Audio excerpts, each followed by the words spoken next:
Billy Unger stars as the genius superhuman Chase on the Disney XD series Lab Rats. When the show debuted in February, it was the network's highest rated show ever, and he's being called Disney's hottest new star.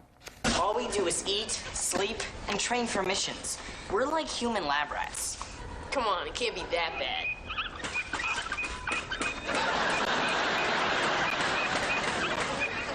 So you've never left this room? That explains the haircuts. I bet school's fun. You know, except for books, classes, and learning stuff. It's not fun when you're the smart kid. Well, down here, smart is considered superior. Okay, now sporting a different haircut, Yes. Billy Unger is joining us. So they let you get a haircut on the show then? That's right, yes they did. Okay, tell everyone at home how old you are. I am 16. 16. Yes. Are you driving yet, or? I'm not. I've been working on the show, so I haven't really had time to get my permit or to even jumpstart on the whole driving process. But I'm looking forward to getting my permit and then eventually my license and then driving, so. So the premise of the show is that you are these three kids who are basically living in the basement of this billionaire's house, and he created you as like a superhuman race? Well, our purpose, our overall purpose is to eventually, once our training is done, move on to going on these, highly classified, dangerous missions that will save the world, if done correctly. But you guys want to go to high school and do like cool stuff. That's right. Well, the premise of the show is that we're living in this underground basement, the three of us. We're superhuman teens. And our scientist/father gets married, and the wife that he marries' son moves in with him and discovers us in this underground laboratory. And then we hit it off and become best friends, and we decide we're going to sneak off and go to high school for the first time. And we fall in love with high school and just the thought of being normal kids. So, so what we want to be doing is going to high school and being regular teenagers. Going to proms and doing dances. Phones, cell phones, texting, stuff like that. But our purpose and what we're actually supposed to be doing is, of course, saving the world. Now, I love this story because you're 16 now, but you and your family, you're what, from Florida, right? Right, South and Florida. At a young age, you decided this was what your dream, and the whole family packs up and moves here? It's actually quite a crazy story. We actually didn't intend on coming out here for months or years at all. We decided we were going to come out here for one audition. And we were going to be here for a week. And we were going to give it a shot. How old were you then? And I've never been home since. Were you like 12, 13? 11, right?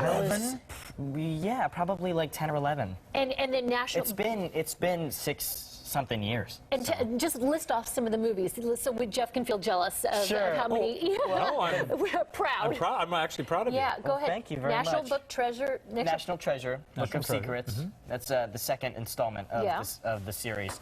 That was actually my first feature ever. Wow. Yeah. So the very first job I ever did when I came out to Los Angeles was Scrubs.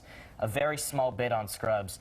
And then the roles just started, as the auditions rolled in, the booking started to roll in. And then I did National Treasure, 2, Book of Secrets.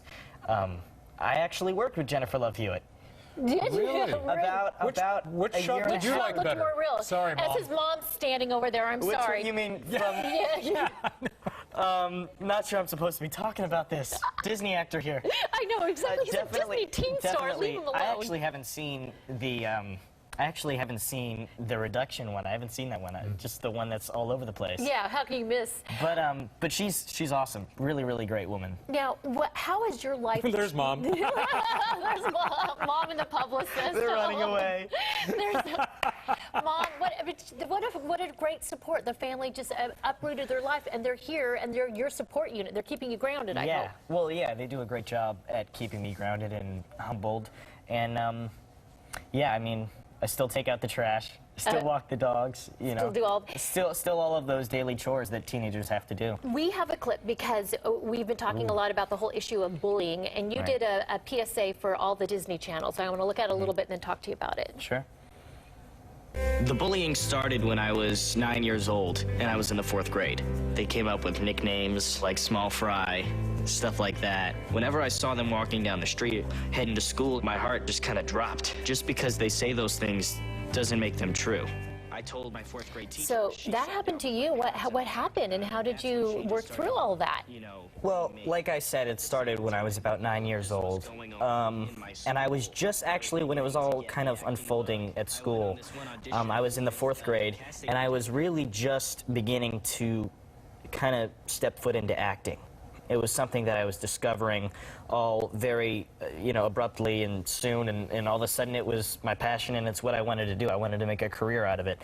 So as this was all happening, and I was dealing with this at school, I was beginning to go on auditions and to do some local work in southern Florida. And so really my story, which I was explaining in the PSA, is that I was bullied for being a tad bit shorter than most of the other kids in my class. Actually, in the school, for that matter. And it was something that I really couldn't get away from.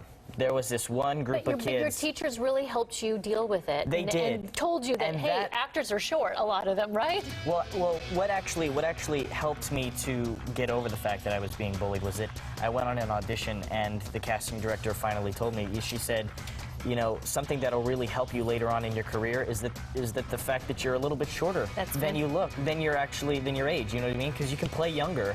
And the younger you can play, the longer you can act, and that's all I ever wanted to do. You know what I mean? It has worked out. We're so excited to meet you, and congratulations on the new show and all the movies.